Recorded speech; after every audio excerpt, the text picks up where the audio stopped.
ఉమ్, ఉమ్. ప్రభువు వారమై ఉన్నాము.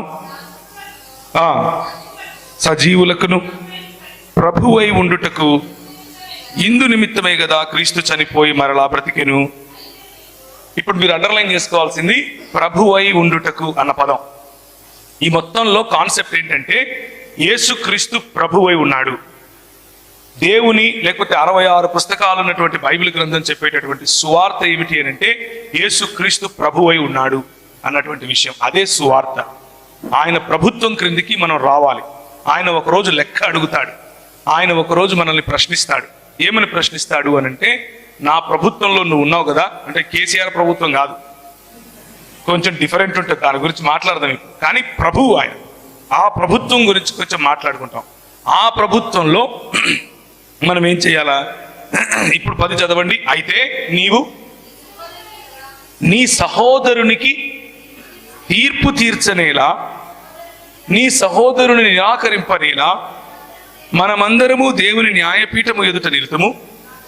నా తోడు ప్రతి మోకాలును నా ఎదుట వంగును, ప్రతి నాలుకయు నా దేవుని స్తుతించును అని ప్రభువు చెప్పుచున్నాడు అని వ్రాయబడి ఉన్నది కనుక మనలో ప్రతివాడును తన్ను గూర్చి దేవునికి లెక్క అప్పగించవలను. సో ద కాంటెక్స్ట్ ఏంటి అని అంటే, నువ్వు లెక్కప్ప చెప్పుకోవాలి అని ఎందుకు చెప్తున్నాడు అంటే, చాలా కోణాలు ఉన్నాయి దానికి. కానీ కేవలం నువ్వు లెక్కప్ప చెప్పుకోవాలి అన్నది మాత్రమే ఇక్కడ కాన్సెప్ట్ కాదు. ఇక్కడ కాన్సెప్ట్ ఏమిటి అని అంటే, మనము మన సహోదరుడికి అని అంటున్నారు కాబట్టి మాకేం సంబంధం లేదులే అని YWCA వాళ్ళు, అంటే యంగ్ ఉమెన్ క్రిస్టియన్ అసోసియేషన్ అనుకుంటే కష్టమే.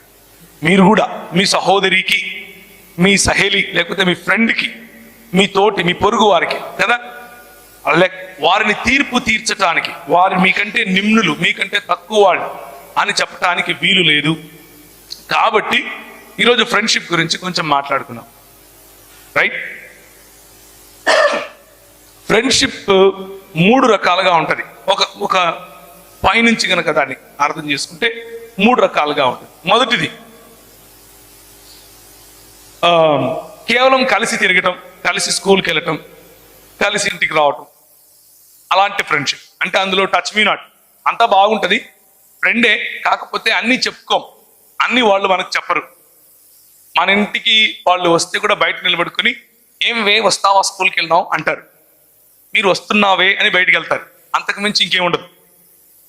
ఇంకో రెండో రకమైన ఫ్రెండ్షిప్ ఏంటి అని అంటే, ఇంకొంచెం దగ్గరగా ఉంటారు.